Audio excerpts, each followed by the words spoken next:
It's Kendra Lynn, and today I'm doing my book review on The Midnight Library by Matt Haig. So, disclaimer.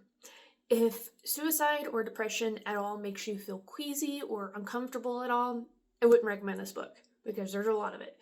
Now, if that is something that you can handle and push through, I would definitely recommend this book because it's a really good book.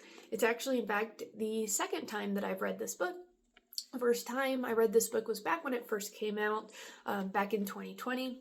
One of my best friends, she recommended this book to me and also mentioned that the physical copy is going to have more than what the Audible version is going to have. Because as I was reading this, I noticed that there's little monumental changes that was in the physical book that wasn't in the audiobook, but closer to the end of the book, there's whole sentences that is missing from the Audible version that was in the physical book.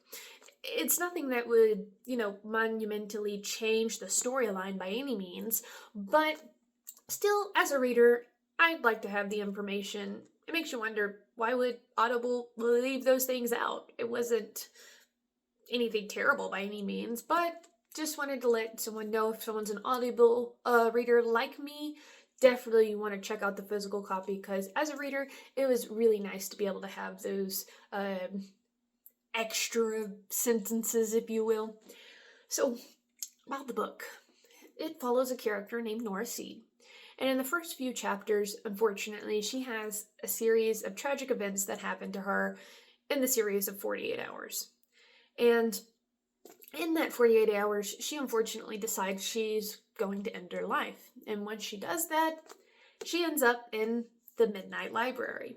And in this library, there's endless shelves that she can't even see the end of. And she notices that time stands still. She's looking at her watch constantly, and it's just constantly staying at midnight.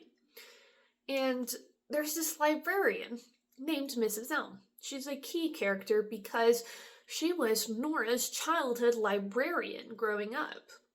And so Mrs. Elm guides her through this library, and she finds out that each of the books on the shelves is lives that Nora could live. Now, Mrs. Elm provides her with a book called The Book of Regrets, and it's exactly what it sounds like. It's a whole book full of Nora's regrets that she's ever had in her entire life. Any regret that she's had, it was going to be in this book. So Nora gets the opportunity to live out these different lives, undoing the regrets, but she also gets to find out the outcomes of different situations that she would have been in.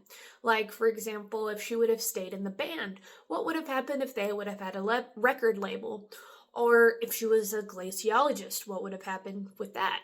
Or what if she would have said yes to that guy who asked her out for coffee?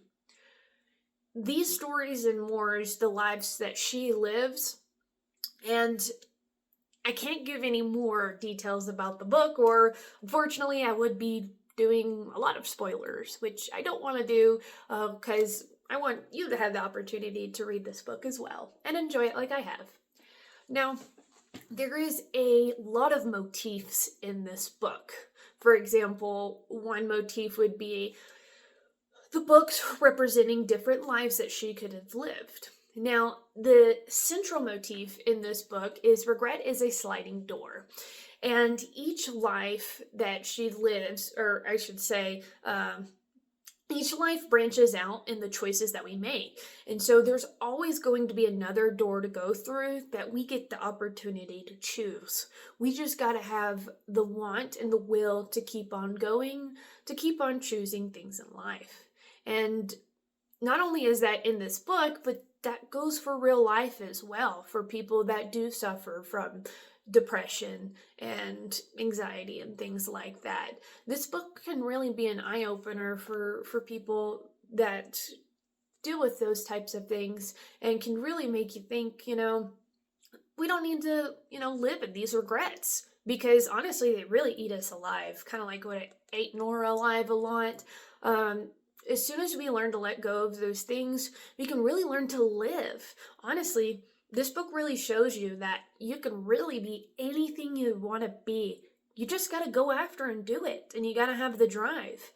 Now, as I was thinking about things that that we've read that would relate to the book, there's really not much I can think that would be related to this book. But I did learn a lot more the second time reading it, having the physical copy, than reading it 5 years ago. And in 5 years, your brain can change a lot, and it's really crazy because I've really learned a lot more the second time reading it than I was when I was 20. So, with that, I just wanted to say this is a good book. If you're looking for a good read that really wants to keep you on your feet, read it. Because whenever I was reading it, I just wanted to go chapter after chapter after chapter, and I really didn't want to stop. So I hope you enjoy this book too as much as I have, and happy reading!